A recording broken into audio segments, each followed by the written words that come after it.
Welcome back sa aking YouTube channel mga trops. Kung bago ka pa lang, please click the subscribe button at notification bell para lagi kang updated sa boxing news.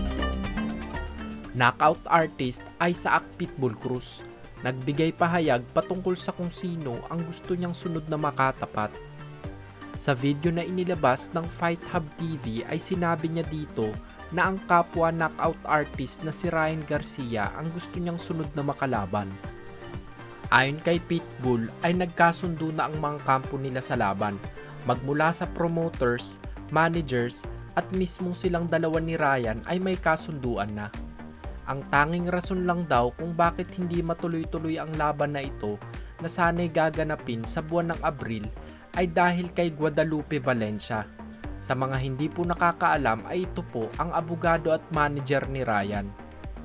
Ayon kay Pitbull ay si Valencia lang daw ang hindi sumasang-ayon sa negosasyon dahil hindi ito tiwala sa kanyang alagang si Ryan, kaya pinili na lang ang madaling daan. Matatandaan po natin na si Devin Haney ang unang hinamon ni Ryan para kalabanin ngayong taon.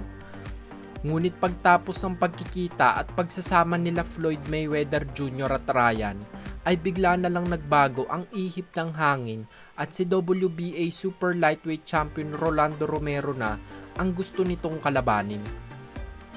Madami ang nagsasabi na nabulungan na ito ni Floyd nang magkasama sila.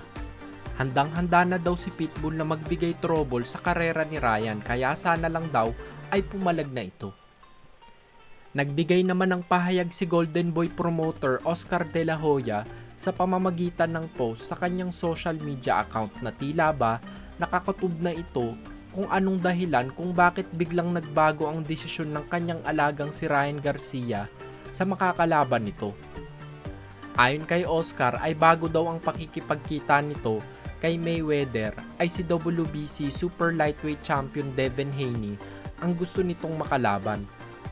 Ngunit pagtapos daw ng pakikipagkita ni Ryan kay Mayweather ay dito na daw nagbago ang isip nito para kalabanin naman si Rolly Romero.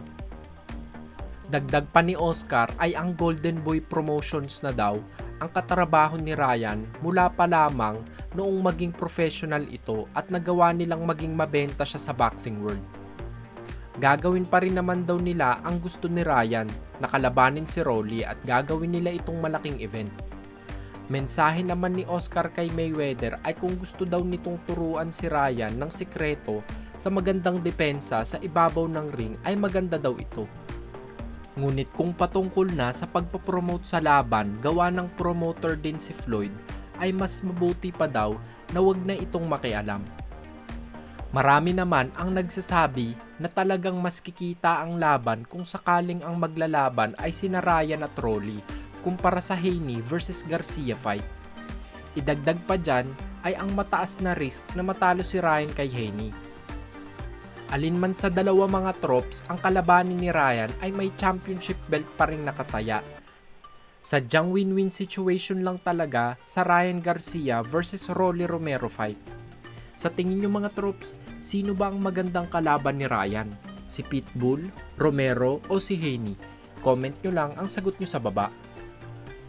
Kung nagustuhan nyo ang balita na iyon mga trops, bigyan nyo naman ako ng isang suntok sa like button dyan.